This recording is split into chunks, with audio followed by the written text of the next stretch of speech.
Thank you, Anton. Good afternoon, everybody. I am Nadine Campbell. I am a founder and strategic consultant. My background is actually working as a marketing consultant across some of the biggest brands in the world.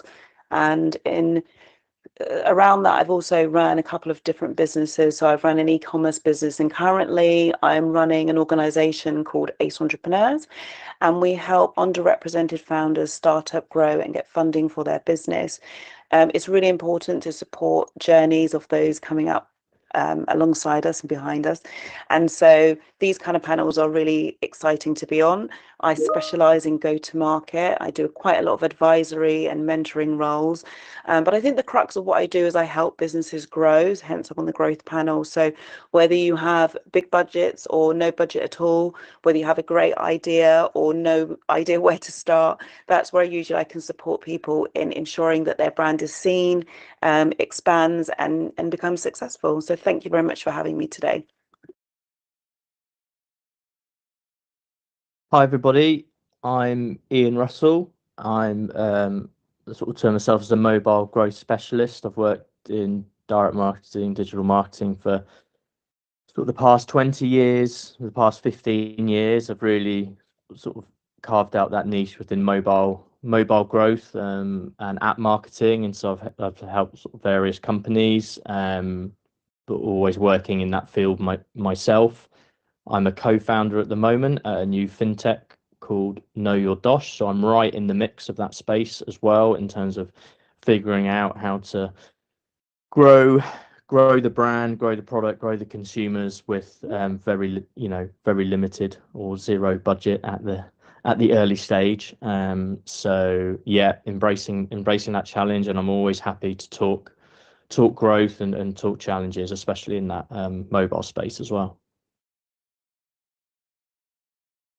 Hi everyone, my name's Dave Jones, and I've spent the last 25 years or so, I guess, working in and around B2B technology companies. So I spent a lot of time helping both tech startups and established tech companies really navigate their growth journeys. These days, I'm now a fractional CMO and a marketing consultant, and I typically work with growth stage businesses to help them develop clear, practical go-to-market strategies. And actually, increasingly, I'm spending a lot more time helping people grow their YouTube presence nowadays. And honestly, I guess I love nothing more than helping startups find a balance between technical brilliance and something that customers actually understand and want. So happy to be here today and really looking forward to the conversation. Thank you, Jeffrey. Last but not least. Hi, everyone. I'm a fractional head of growth at startups and scale-ups. Essentially, I diagnose what's blocking growth and I help teams build out strategies to solve them.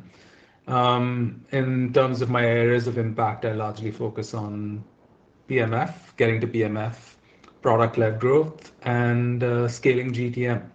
I recently exited a startup focused on AI, and so I'm adding one more pillar to my arsenal, which is data strategy and AI. That's me.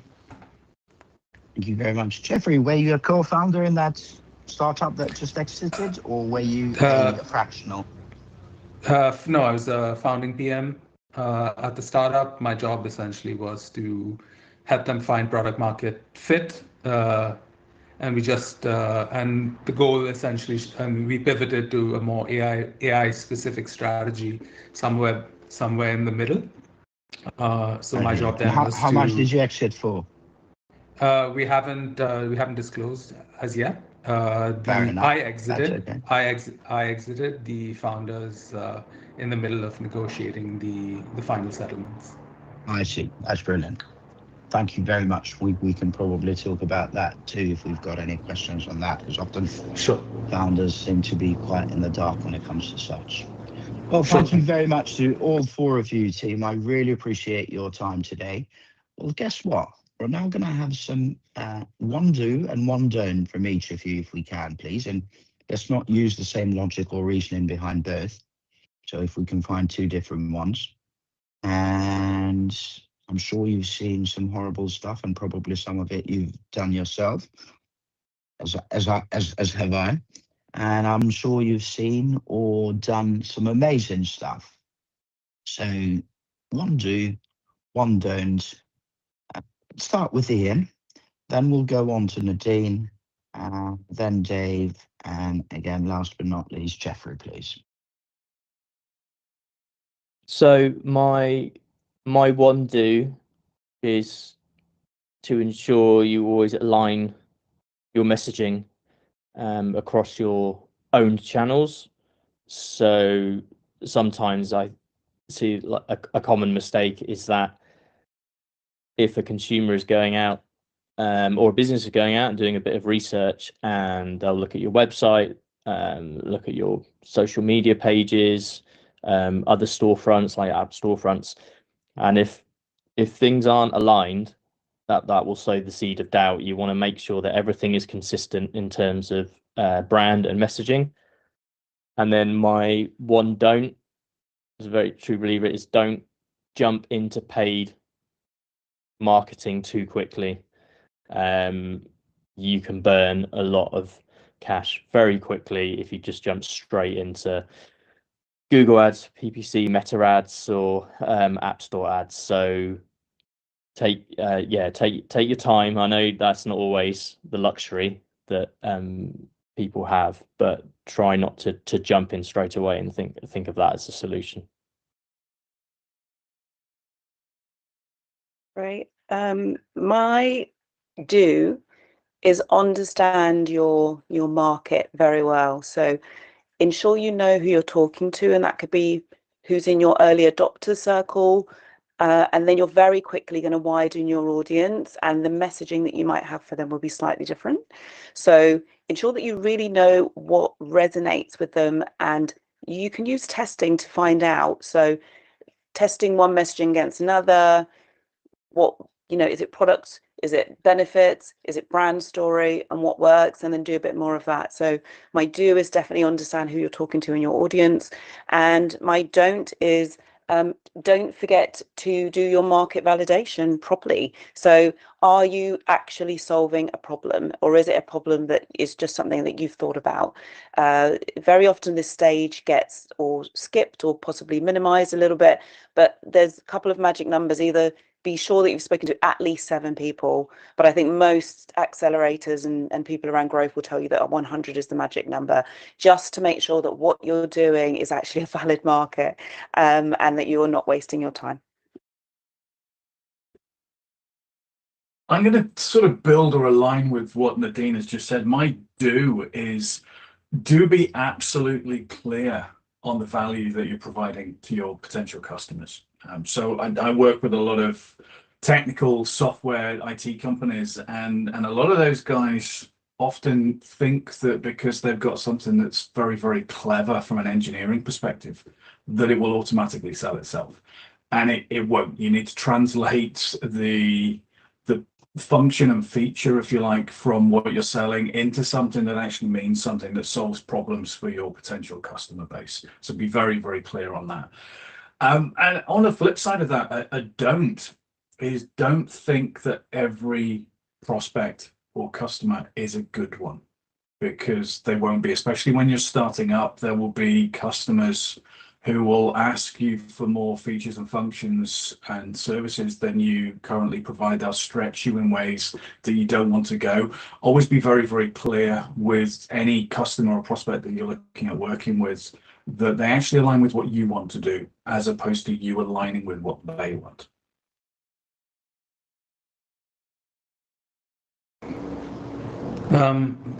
For me, I think one of the things that I think is really, really important is to document your ignorance as religiously as possible. What I mean by that is to write down every assumption you're making, because your startup's biggest risk is what you don't know. or what you think you know. And these assumptions that you document become essentially a map or a hypothesis that has been tested. I would say most founders don't do it, or at least first time founders don't do it. They build on instinct, and that is essentially the quickest way to die. From a don't perspective, let me see. I would say don't confuse shipping features with finding product market fit.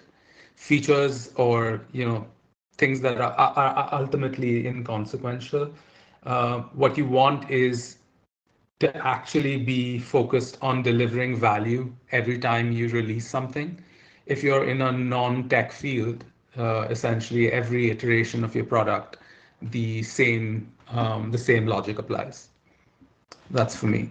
That's it for me.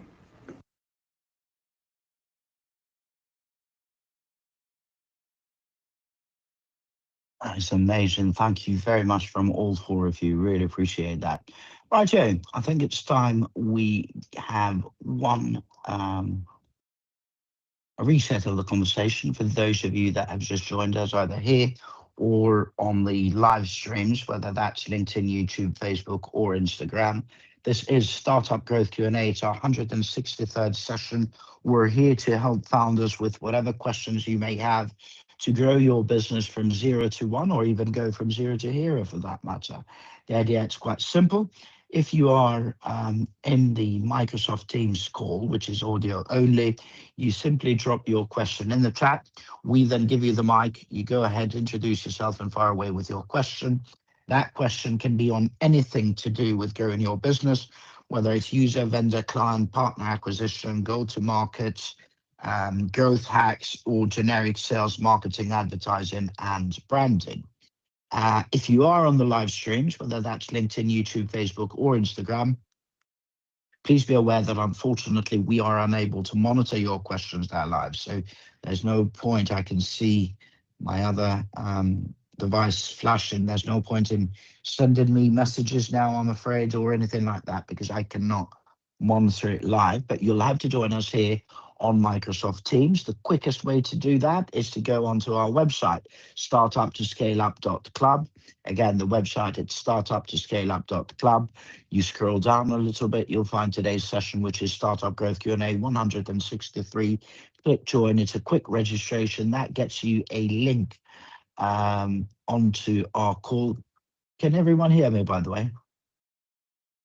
Hello? Yes. Yeah, sorry, for some reason I just got cut off. So there is basically no point to send questions there. You've got to go onto our website, startuptoscaleup.club, find today's session, just scroll down a little bit. It's Startup Growth Q&A 163.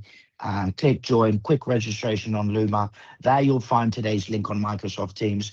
Being audio only means you can join us from anywhere via any platform or device.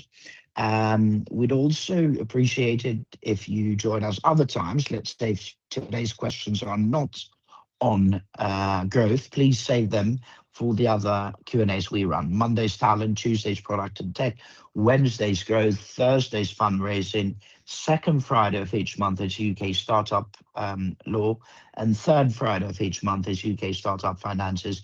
They're all from 12 to 1 p.m. UK time, and they're all available on our website. And actually, when you go to our website, you may also want to join our WhatsApp community. We've got some interesting groups of founders, operators, investors, of course, our panelists and mentors as well. And now, without further ado, I've put a question in the chat where the team here can read it, but I'll read it out loud for the live streams. And okay, so all the way from Northern Ireland, VRAR in Belfast, they're at pre-seed. The problem that they currently have is basically that their AR application for real estate, so for estate agencies, that enhances property viewing experiences. The challenge is, the problem they're solving, my bad, the problem they're solving is to provide AR applications for estate agency viewings, property viewings. The challenge they're in at the moment is gaining traction with estate agents who are used to traditional sales methods. Question: we're launching our AR app that enhances property viewing experiences, but real estate agents are often resistant to changing their methods. How can we effectively pitch the app's value to agents? Should we create demo videos showcasing the app in action? And what specific metrics should we emphasize to demonstrate its potential impact on sales? Very good question. And many moons ago, I used to be an estate agent.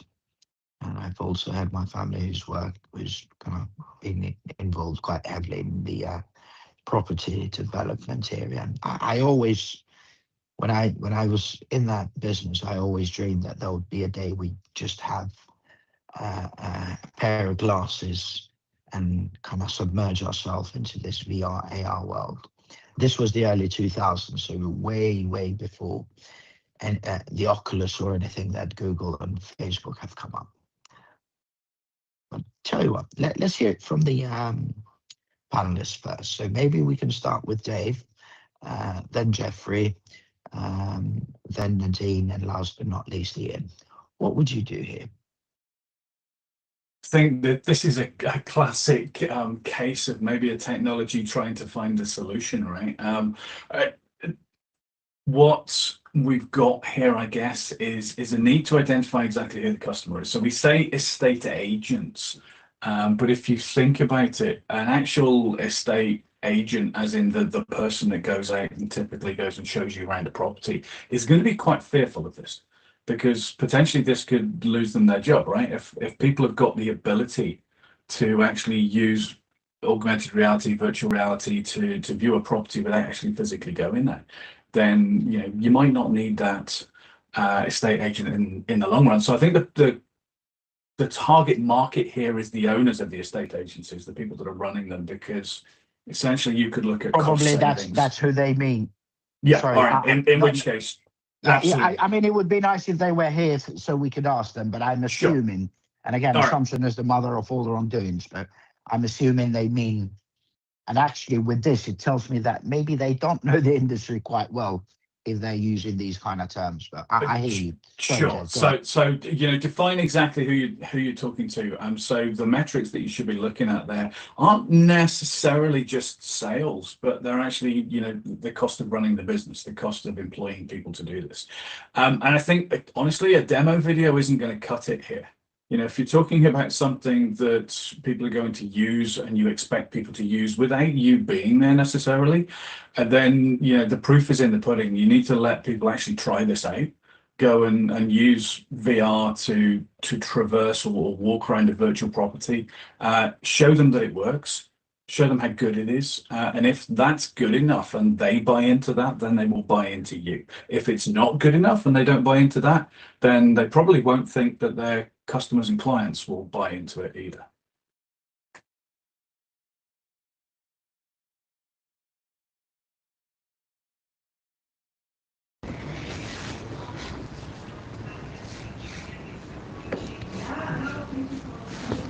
I'd say, I think all that is absolutely valid. It's difficult, like I said, Anton said, to give clear direction without some context, but I'm going to try. I'm going to make some assumptions. I guess for me, when I think about this problem, I think about reasons for rejection. And one of the things at least a few things that come to mind are the assumption that initial investment costs are going to be high. If you're selling a free trial or free demo, the assumption is that at some point that goes away. The real question is what does it add to every sale? The second thing, and probably more specific to Europe, is the technology resistance and the learning curve that comes with it. Everyone talks about AR and VR, but really explaining what value it adds and how quickly everyone in the company can adopt it is going to be critical. And then at some point, there are technical limitations and infrastructure requirements that come in when you're actually using high impact VR. If you've solved that problem, the only thing that I would say that could be of interest, just in terms of looking at what metrics you could track, is the company actually being able to show more properties than it's ever been able to show. I would say that that's a win for any company that's actually dealing in property. I'd be curious to understand, where the company's at and what objections they've actually seen before making before I give more tactical advice on this.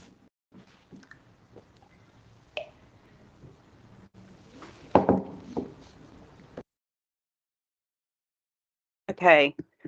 Funnily enough, I've spoken to someone that's doing something a little bit similar over the last month or so. I'm going to avoid talking about what they're doing and instead talk about what you have explained. So this, I think the market, I mean, broadly you said real estate market, but I think if you look at a more niched part of that market, you may get traction quicker. So I'm a property owner. One of the things that I think property owners that have tenants, they have a choice whether they go to the estate agent or they do it themselves. Now, I think this would be really good for the self-serve market, and there's a couple of parts of that I would direct you towards. You've got companies like Purple Bricks, which sort of the no estate agent company, right? So they don't have estate agents on the high street. So that would be a good company to look to partner with because they're providing avant-garde services, okay? Services that are a bit more future thinking than what we have with the traditional high street estate agents. So there's one thing there that helps you to avoid that hurdle of getting that selling. Then you've got other companies like Open Rent. Now, Open Rent is completely self-service, so we don't have an intermediary. We go straight to the end user. The problems within that market is that there's a lot of no-shows, and often when people come to the property, they see it's different than they once imagined because you don't have that sort of professional level of photography, or you might not necessarily have a video, so therefore the customer might not think the property is what they expected when they get there. So your solution is actually brilliant for this, because if they're able to use some kind of AR technology, and maybe it's not the case that they put it on their face, but they're able to interact with a kind of 360-degree view of the property, actually what you're doing is becoming very efficient. And I think that efficiency is not only for the self-serve market, but also for the estate agent. So follow me around, because I'm going around a bit with this, because I think what happens a lot is you get customers that might not be able to travel, the weather's bad, etc., etc. Now you become efficient because you're not turning customers away if you're an in-person real estate market. And then also if you are using something like Open Rent, you're able to show the property without having to go to the property. So your USP is really efficiency. And I think if you really look at the qualities that you can provide based off of that crutch, I think you'll be able to sell in quite well. So for me, there's a 3-stage of how you can sell in. The first one is looking at what is the video or the final result that the end user will see. So give an example of if I put the VR goggles on or I looked in the VR video, what would I see? That really immerses me into the end result. The second one would be, how does the office use it, or how does the person that's buying your service use it? Do they need a room to do this demonstration, and can they do it while the customers are sitting in the chair? We need to make it really easy for them to understand how that will benefit them. And then the third stage is in-person demonstration. So you go in, you let them feel and touch the tech, you get to know them, there's that rapport building. But I think you've got a market here, but not as wide as you might believe. So start with the nuance and the niche part of the market, get people used to what you're offering, and expand from there. So good luck. Why doesn't Teams provide a mic drop icon or something? Because I'm off now. Nadine, thank you very much for that. Last but not least, Ian, please. Well, okay. What's to add to this? I think Yeah, give that a try, Ian. yeah, I think really great comments, and I really like what Nadine was saying about the addressable market, because two of the things that I look at with questions like this is the tech. Obviously, the tech, the tech. A lot of the time, that's your baby. You're really, you're really proud of it.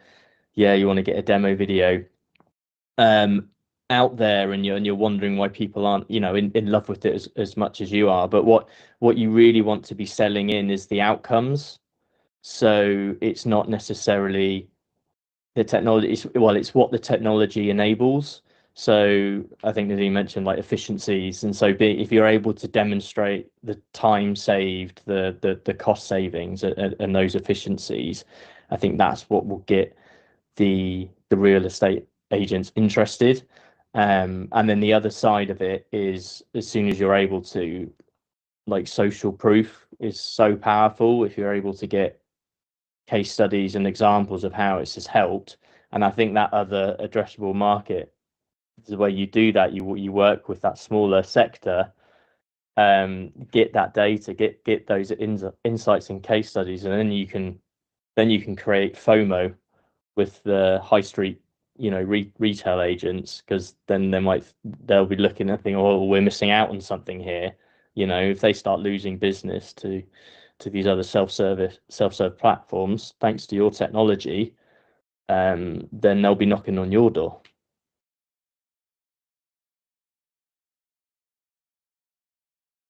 That is amazing from all four of you. I really appreciate that.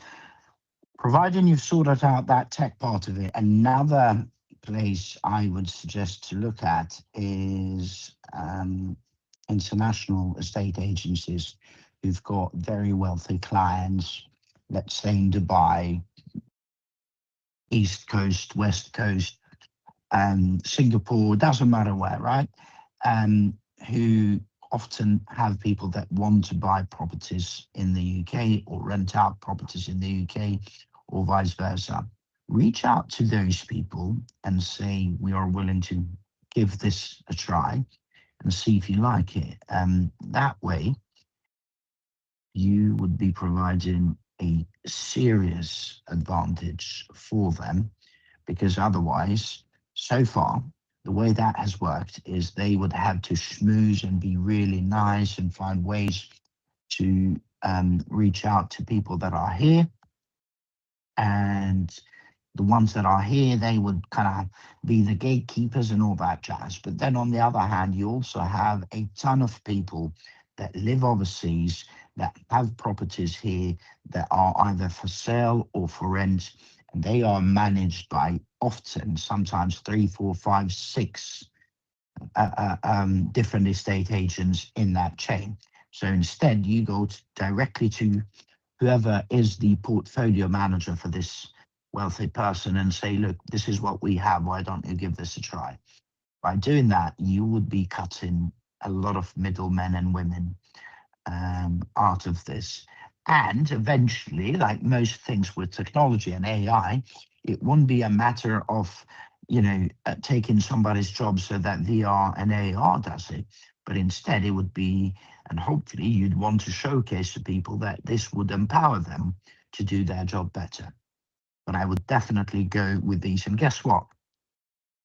Somebody who's even sold to estate agents, one of the businesses I used to run and be a co-founder in was getting estate agents and landlords, but especially estate agents, to rank high on Google, so SEO and all that kind of stuff. And guess what? Most of them don't really have money. You think there's a lot of money that flows in that business, but it's actually very little. So, if you can then find ways for them to do their job better and spend less money, it will be a no-brainer. But I'd love to hear from you if you want to reach out again on LinkedIn. I'd love to understand at what stage you're at. Rightio, we've got 25 minutes to go. This is Startup Growth Q&A. It's our 163rd session. We're here to help you grow your business from zero to hero. We're taking questions on anything to do with your startup growth, whether that's user, vendor, partner, client acquisition, growth hacks, go-to-market, or generic sales, marketing, advertising, and branding. There are no wrong questions, and there's no need to be shy. I am a great believer in that the sales cures everything, and that's why we're here to try and help. Now, if you are here on Microsoft Teams, all you have to do is drop your question in the chat. We'll give you the mic, introduce yourself, and fire away with your question. If you are on our live streams, whether that's LinkedIn, YouTube, Facebook, or Instagram, unfortunately, we're unable to monitor your questions there, so you'd have to join us here on Microsoft Teams. It's audio only, which means you can tune in from anywhere via any platform or device. Quickest way to do that is to go to our website, startup2scaleup.club.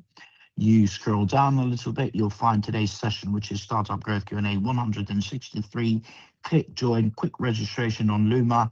There you'll find our link, and then you can join us. And again, being audio only means you can tune in whether you're, I don't know, cooking or having lunch in Liverpool, walking your dog in Surrey, changing baby nappies in Glasgow, or working from a shared office in Shoreditch. It doesn't matter where you are, it's easy to engage. If your questions, by the way, today are not on growth, then please save them for the other conversations we run. Monday's talent, Tuesday's product and tech, Wednesday's growth, Thursday's fundraising, second Friday of each month is UK startup law, and third Friday of each month is UK startup finances. They're all from 12 to 1 p.m. UK time. They're all available on our website, startup2scaleup.club. So again, it's startup2scaleup.club, where you can register to any future sessions. And when you're there, there's actually also a WhatsApp icon at the top and bottom of the screen. You'll be able to click on that icon and join our WhatsApp communities.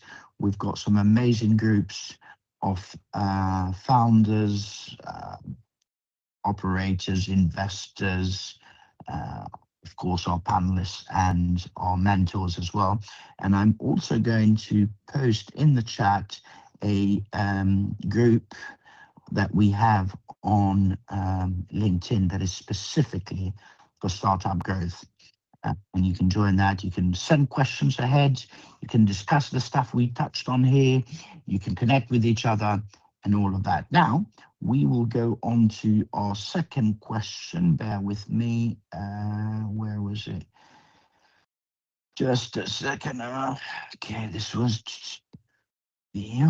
sorry, bear with me. Okay, so food tech, Bristol. I think we have this. Just a second. Set this up on time. Okay. Jesus. I'm sorry, just a second. It's taken me a while to get these questions, but Nadine, did we have the food, like a zero waste meal kits in at the business show? Did we have that question? Because I think, pardon? No, we did not. No. Didn't. Yeah. Okay, that's good. I'm sorry, because I'm unfortunately, I think I've messed up some of the questions. I've grouped them together, and I may have grouped some of the questions we got at the business show. But nevertheless, here's the meals kit. So I keep getting them reaching out a few times, and they often change the questions a little bit, which is good because it means they're moving. But I'll read it out loud. It's in the chat if the panelists want to read it. So where is it? Food tech for zero waste meal kits, Bristol seed stage. They've got limited traction in urban areas. Our zero waste meal kit startup is struggling to penetrate urban markets due to low awareness and competition from established players.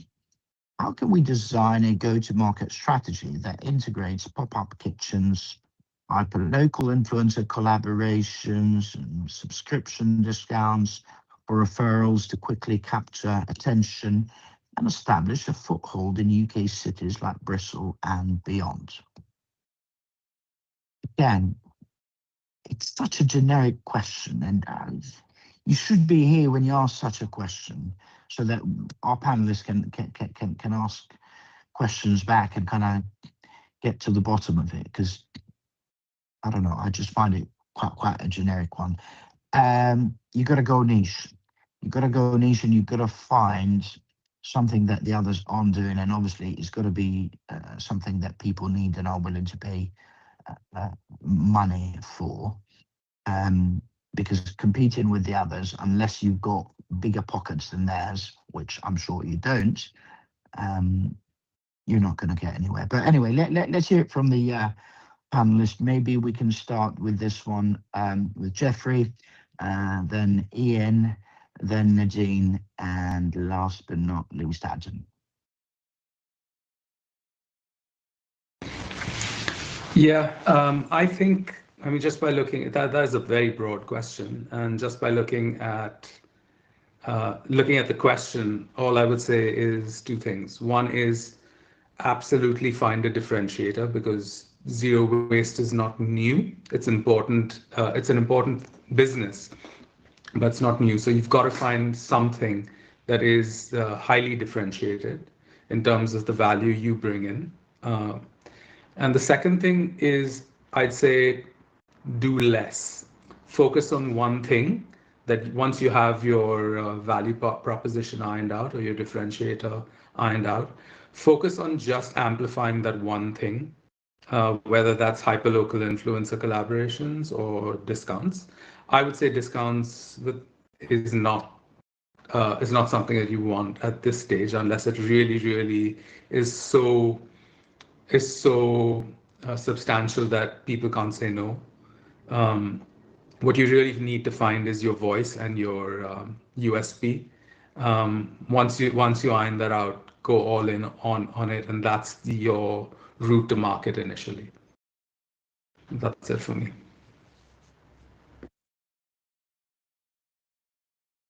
Yeah, I think, yeah, definitely agree with that. And I think that for this, like the hyper local influencer collaborations, or these really sort of targeted outreach to people in communities in these cities, I think that's really got to be the focus to help you to start build credibility and trust. And then you want to be really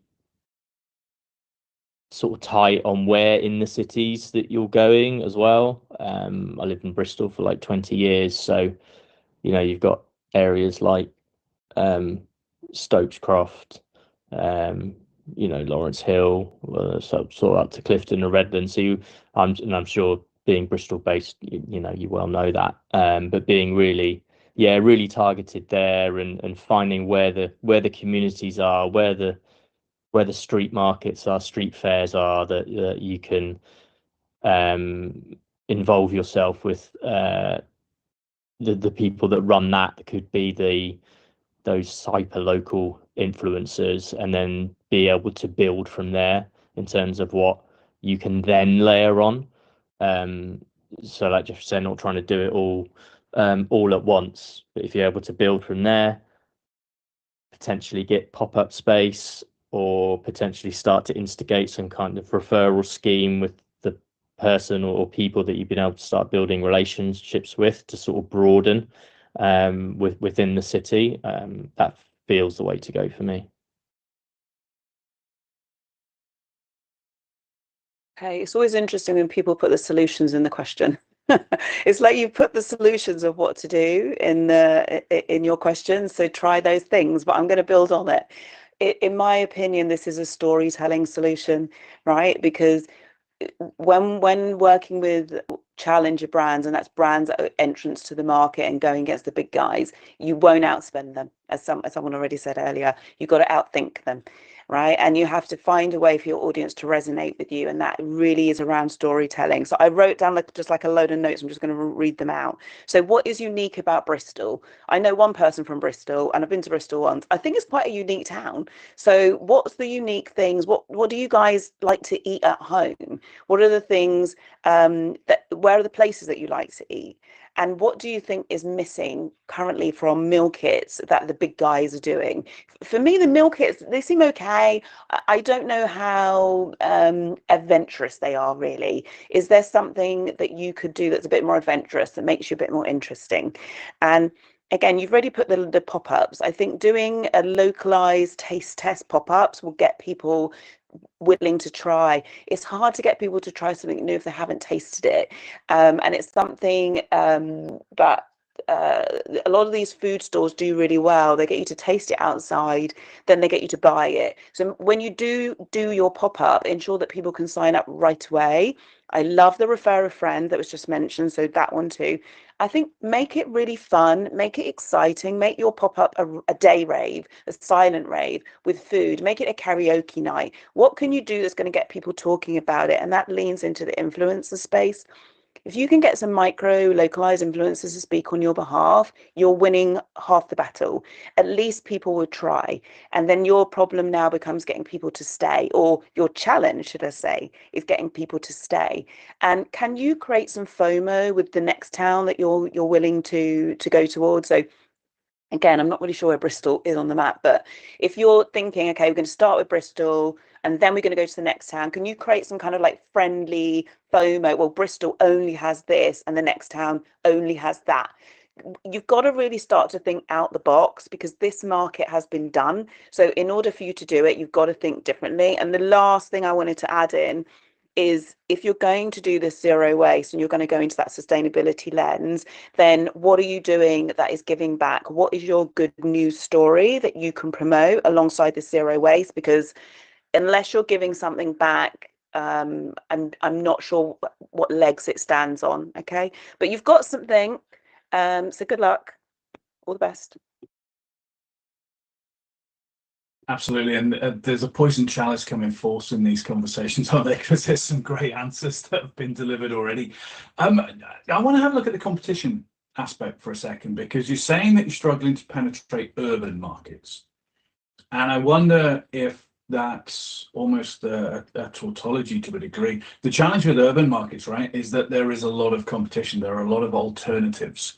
So people don't have to rely, and I'm assuming this is a delivery-based meal kit service. People don't have to, wait for their meal kits to turn up. They can literally just walk down the street and go and buy something from a whole range of different vendors. So I wonder whether maybe flipping this and looking at those slightly more suburban or even rural markets where there is less competition, where potentially they would be willing to pay a slightly higher premium for a zero waste meal kit. You also might find that your audience is potentially more aligned with the sustainability angles and has a slightly higher disposable income potentially than your urban markets. So don't necessarily get hung up on trying to penetrate that urban market, is what I would say. Have a look a little bit elsewhere and see what you could deliver there. And again, as Nadine said,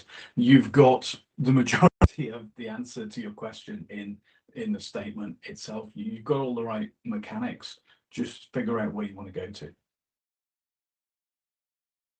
Thank you very much for that, Tim. Really appreciated. Again, what I kind of alluded to at the beginning, I think here it's a matter of going niche and differentiating yourself from the others. It's not a matter of delivery.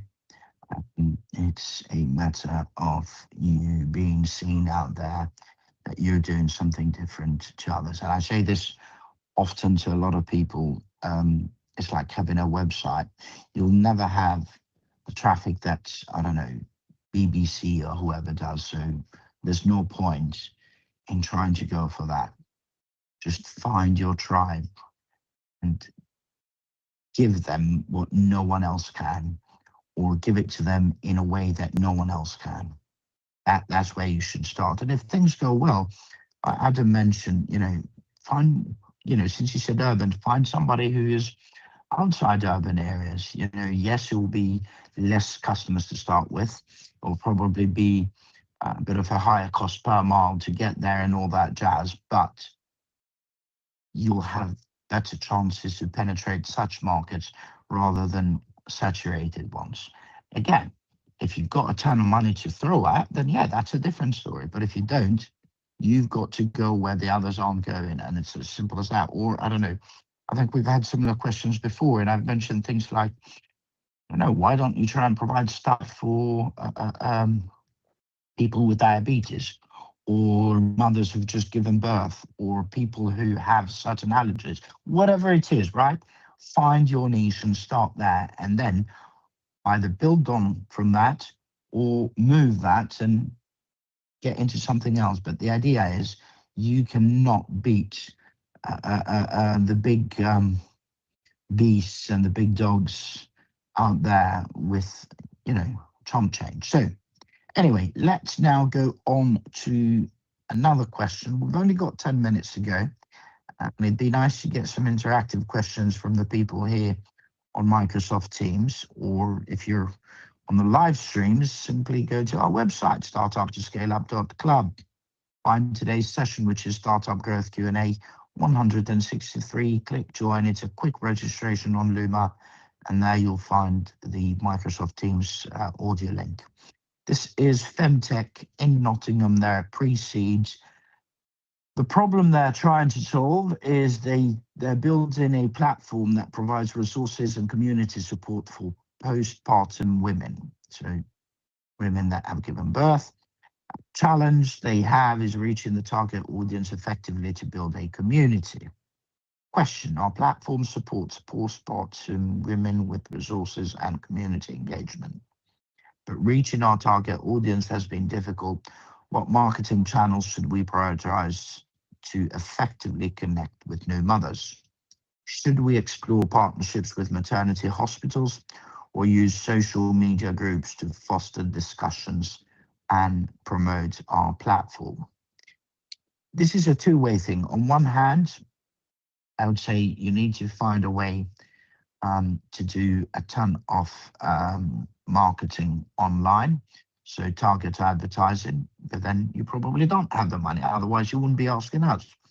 On the other hand, maybe, just maybe, you've got to go onto things like Mum's Nets and things like that, and just start from Nottingham where you are. Now, I don't know what stage of motherhood you may be and what other teams you have, but maybe just start your own community, or maybe, I don't know, do a podcast and sort of interviews, short interviews on TikTok for mothers who have advice for new mothers, and just start from there. It's a long way, but you've got to go to the people where they are. This isn't sort of a fix that you can get by clicking your fingers, again, unless you have a ton of money and then you do targeted adverts. For this, let's start with Adam, then we'll go on to Nadine, then Ian, and last but not least, Jeffrey, please. Right, again, another one of those questions that's actually answered itself in the statement. Yes, you should absolutely talk to the maternity hospitals and use social media groups. I think that the key people that you need to ingratiate yourself with are the health workers. You know, the midwives that go out, the support system that's already there, and also the support network that already exists for postpartum women, right? That there are groups that women are encouraged to go to in that time of their life. So you don't try and reinvent the wheel here. Just, latch on to those existing platforms, those existing frameworks, and probably just be a little bit diplomatic with the way that you pitch yourselves, right? This isn't an alternative to those existing areas. This is an addition, this is an enrichment to those existing services. That means that mums can have support at 2 o'clock in the morning when they need it, when they can't necessarily go down to the local village hall or local town centre to get that support once a week. So I think use the channels that you've absolutely explored. Go take a look at what's already there, build on that, and I think you're providing a very, very valuable service, and I wish you all the very best. I really like that 2 a.m. support that Dave just mentioned. I can tell you that those are the times that you will be a godsend, right? So I'm following on because I think some of the questions have been answered, so I'm going to try and not repeat. There's organizations like Bounty that track women from when they find out they're pregnant all the way through to birth. And I say that to say that there's a spot for follow-on care, because at some point the pregnancy support ends and there isn't typically a natural next step. So for all of the organizations that you reach out to that support in that core pregnancy part, you want to be seen as the follow-on care, that they can leave their pregnant or now new mums in the safe hands of you. Your question doesn't really say what you exactly do. You said resources. So I would be interested in knowing what they were. So like Anton said, if you were here, you could explain that. But yeah, look at complementary services, because what you don't want to do is do a partnership with someone that does something similar already. But think about follow-on care, and also look at where are the places that are lacking resources, rural areas, hard to reach mums, mums that are maybe on benefits or in high density population places where they might not necessarily have all of the resources available because there's just too many women. Also, I was quite surprised that you couldn't find your target audience, because there are baby events in loads of high street stores, from Tesco's to John Lewis to Boots. There are baby centres everywhere you look. Get out there and get into store. Take your tablet or your piece of paper and get a holding page, a subscription page set up, and start taking email addresses. I do think sometimes we're a bit hesitant about going out and speaking to people, but you can. And if you're looking for this audience, they are literally everywhere. Even in the summertime, when you go to the park, you can find these people. So be brave, get out there, speak to people. And also don't forget about doulas, the whole doula, women that have birth at home and don't necessarily follow that maternity in hospital route. That's a whole nother sector, and you'd need to speak to doulas and see what they need, because I know their follow-on care is a bit longer. So see where you can become useful there. But your audience is everywhere, so get out and speak to them, and good luck. Absolutely. And I'm just trying to remember now. I'm going to show my complete ignorance and typical bloke, but for our son, we used to go during pregnancy to whatever these groups, these classes that were, and we're still in touch with some, if not most of those people, or the messages. What are they called? Does anybody here? Lamar's. NCT. Yeah. NCT. There you go. Jesus, spirit, please. That's exactly what I was going to say, Anton. Go ahead. Yeah, when it was talking about the partnerships, and I almost feel like maternity hospitals potentially the wrong angle. Like, I remember getting a load of information, or I think Nadine mentioned them, like a bounty bag thing, and I mean, it's the last thing on your mind. You're you're kind of like I mean, I was all over the place. I can only imagine what my wife was feeling. But I thought back to the NCT group when we had our first, and how we're still in contact with some of those other sort of families now today. That is forming community straight away at that stage. So to link in with what Nadine was saying about follow-on care, I think potentially a partnership with NCT could be really interesting, because they don't necessarily facilitate anything further on. You kind of just falls into like WhatsApp groups with the other parents. But if they're able, to use you, or promote you as a platform as a resource for that follow-on care, I think that could be really powerful. And then just generally the timing thing, just to echo like the 2 a.m. point, I think was great, is that you want to be online and just engaging with the communities that you find.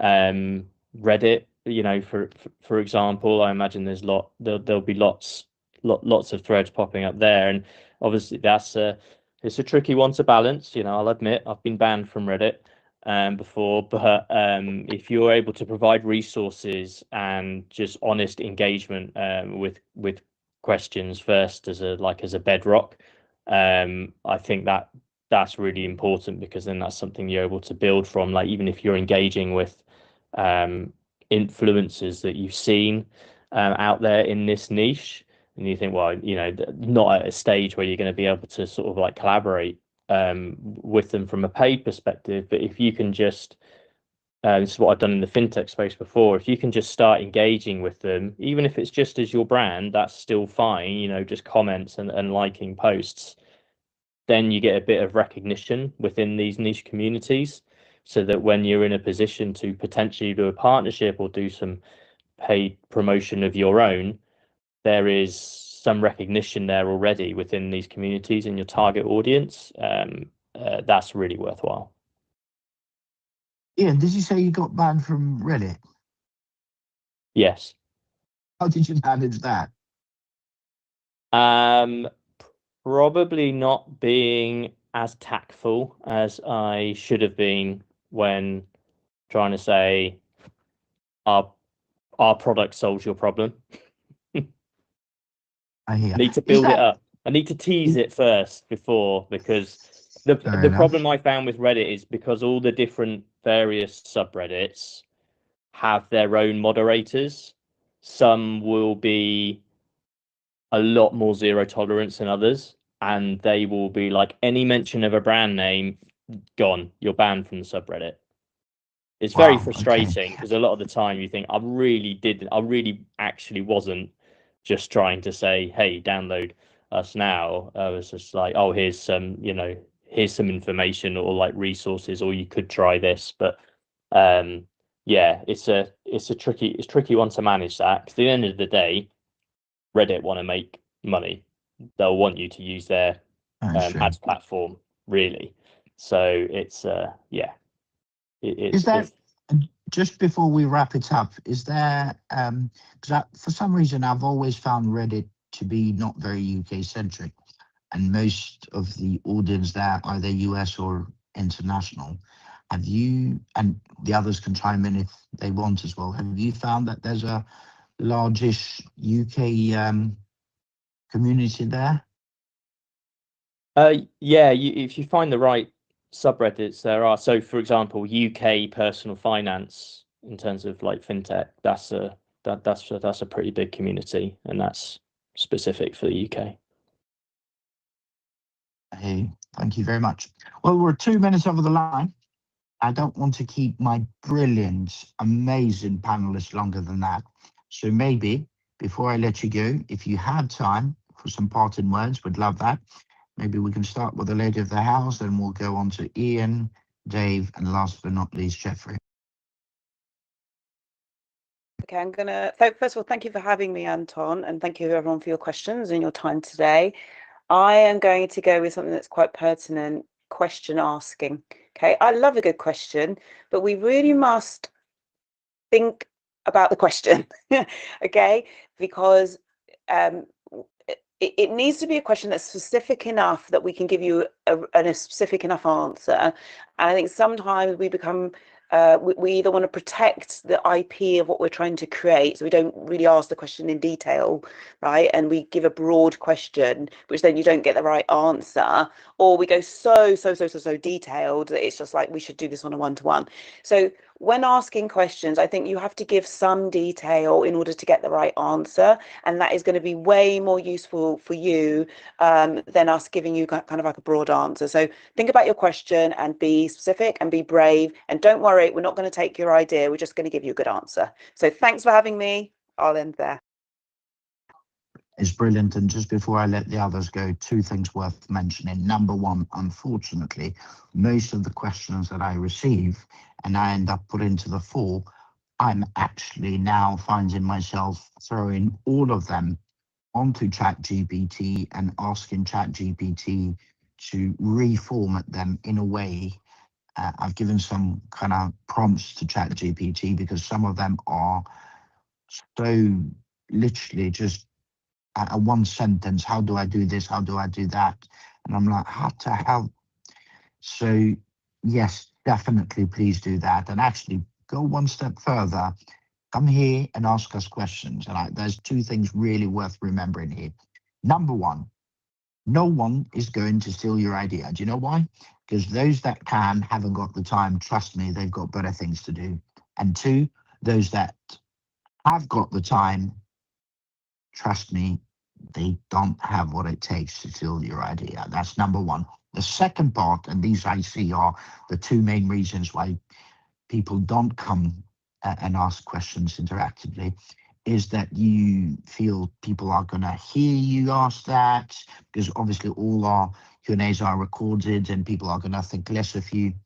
Definitely not, because if anybody that has made it and has made a business successful, if anyone knows anything about that, is that they always add at least one person that they could ask, and they, all of them, wish they had more people that they could ask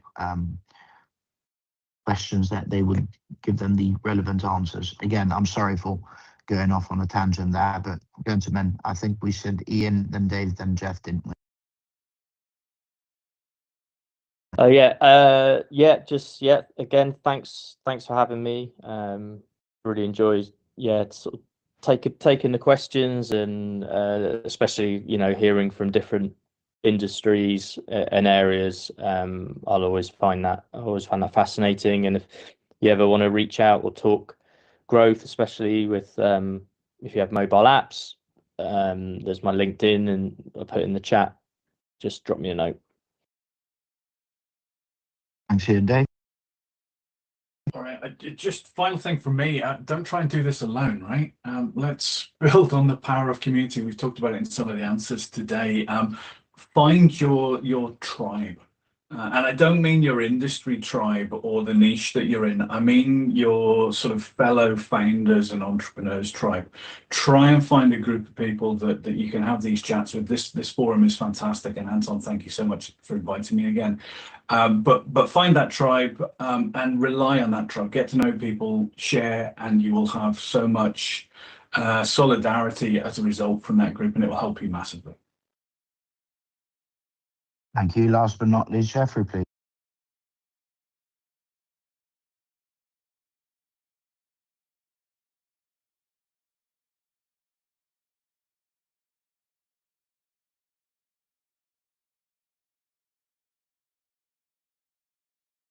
Jeffrey, I think I've made a mistake because you left and then joined again, and I didn't remake you a presenter. Can you hear us now?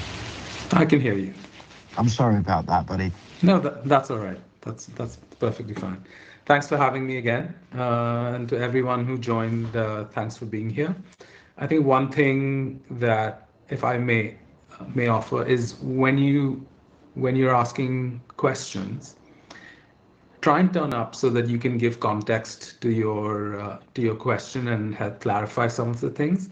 Because if you do turn up, you will tend to have a more immersive, interactive experience that you might find more valuable. That's my takeaway from today's questions. And if you could also clarify, what one thing you're trying to solve. Growth is a very broad arena. Maybe it's product that's the unlock for you. Sometimes it's marketing that's the unlock for you. Sometimes it's a sales strategy that's the unlock for you. And when you think of your problems or your growth levers in those terms, the questions become a lot more sharp, and so will the answers. Well, thank you very much to all four of you, team. I really appreciate your time and your absolute gems today. A couple of quick things then before my parting words, and if you don't mind to mute the mic because it's creating a bit of an echo. I don't know who's is it Jeff? Jeffrey, if you don't mind, please, buddy. Thank you. So a couple of quick things before my parting words. Number one, we run 6 regular sessions. Monday's talent, Tuesday's product and tech, Wednesday's growth, Thursday's fundraising. Second Friday of each month it's UK Startup Law, and third Friday of each month it's UK Startup Finances. They're all from 12 to 1 p.m. UK time. They're all available on our website, startup2scaleup.club, or you can find us on Luma. If you look us up, you'll find us on Luma, and if you register to the calendar there, you'll get alerts for future sessions. We also have a WhatsApp community that you can engage. connect with other founders, investors, operators, of course, our panelists. You can find a link on our website. There's a WhatsApp icon top and bottom there.